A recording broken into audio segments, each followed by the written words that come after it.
Deng Xiaoping, dans le village de Huaishu du district de Santrai, a commencé à cultiver du poivre de rotin cette année.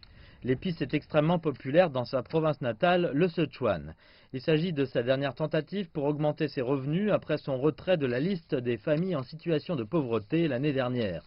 La campagne nationale a apporté de grands changements dans sa vie. Le gouvernement a beaucoup insisté sur les moyens de subsistance de familles pauvres comme la nôtre. Par exemple, je vis dans une maison minable sur pilotis et je n'aurais jamais imaginé pouvoir m'installer dans une aussi bonne maison sans payer un centime.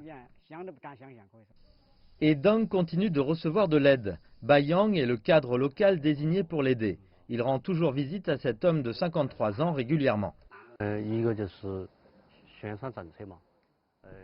Je viens de lui expliquer les politiques comme obtenir le remboursement des frais médicaux. J'essaie également de bien planifier son développement. Pendant la saison agricole chargée, j'organiserai une équipe de gens pour l'aider dans ses travaux agricoles.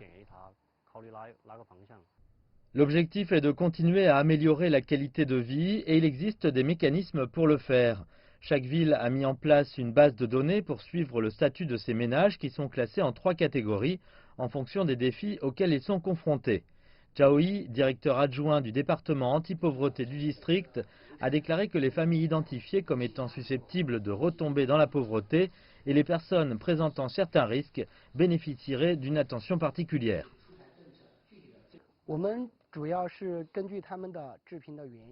Plusieurs agences gouvernementales aident les familles dans le besoin. Par exemple, s'il s'agit d'un problème lié au logement, le service du logement en assumera la responsabilité. Si un villageois est gravement malade et que sa famille a du mal à se faire soigner, alors les autorités sanitaires leur viendront en aide. Deng vit seul. Il y a plusieurs années, il a eu un grave accident de la route et a encore des problèmes aux pieds. Il dit que ces mécanismes lui donnent plus de confiance en l'avenir. Et il envisage de se diversifier, peut-être en élevant du bétail, pour améliorer ses moyens de subsistance.